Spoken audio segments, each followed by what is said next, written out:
মালদাবাসীর দীর্ঘদিনের স্বপ্ন এবার বাস্তবের পথে। পুরুলিয়া ও বালুরঘাটের পাশাপাশি মালদাতেও নতুন বিমানবন্দর গড়ে তোলার ঘোষণা করা হয়েছে রাজ্য বাজেটে। সোমবার বিধানসভায় বাজেট পেশ করতে গিয়ে অর্থমন্ত্রী স্বপন দাশগুপ্ত এই গুরুত্বপূর্ণ ঘোষণা করেন। এই ঘোষণার পর জেলা জুড়ে খুশির হাওয়া বইতে শুরু করেছে। মালদা উত্তরবঙ্গের অন্যতম গুরুত্বপূর্ণ জেলা হওয়া সত্ত্বেও এতদিন বিমান পরিষেবার ক্ষেত্রে পিছিয়ে ছিল। নতুন বিমানবন্দর চালু হলে পর্যটন, ব্যবসা বাণিজ্য এবং যোগাযোগ ব্যবস্থার ব্যাপক উন্নতি হবে বলে মনে করছেন জেলার মানুষ। পাশাপাশি কর্মসংস্থানের নতুন সুযোগও তৈরি হবে। দীর্ঘদিন ধরে জেলার বিভিন্ন মহল বিমানবন্দরের দাবি জানিয়ে আসছিল।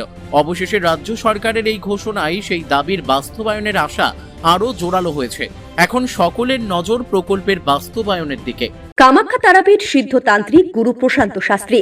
কামাখ্যা তারাপীঠ যজ্ঞ সহ যে কোনো সমস্যার সমাধানে একমাত্র ভরসা।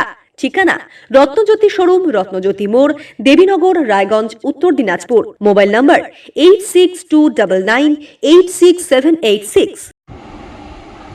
পশ্চিমবঙ্গের নবনির্বাচিত সরকার এই ৮ মাসের যে একটা বলতে গেলে মধ্যবর্তী বাজেট পেশ করেছেন, আমরা Malda merchant chamber of commerce and ইন্ডাস্ট্রির পক্ষ থেকে এই বাজেটকে সাধুবাদ জানাচ্ছি এবং আমাদের মালদা দশকের দশক ধরে যে বহু প্রতীক্ষিত বিমানবন্দর, সেটার জন্য আমরা ঘোষণা দেখতে পেয়েছি।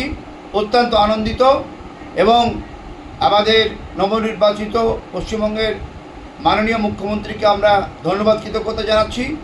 সেই সঙ্গে আর্থসামাজিক ক্ষেত্রে বিভিন্ন বাজেটে আমরা ভালো কিছু দেখতে লক্ষ্য করেছি।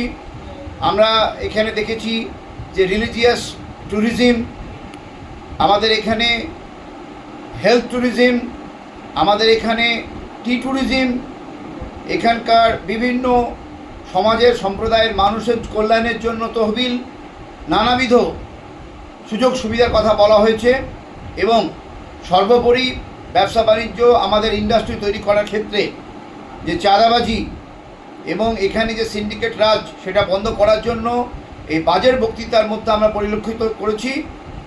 আমরা অত্যন্ত গর্বিত, আনন্দিত যে এবারের এই বাজেট ৮ মাসের বাজেট হলেও আমাদের রাজ্যের অর্থনৈতিক অগ্রগতি হবে এবং মানুষের জীবনযাত্রার মান উন্নতি হবে এবং অদূর ভবিষ্যতে পূর্ণাঙ্গ বাজেটে এই সরকার, ডবল ইঞ্জিন সরকার, মানুষের জন্য পশ্চিমবঙ্গের উন্নয়নে ব্যাপক কাজ করবে বলে আমরা আশাবাদী।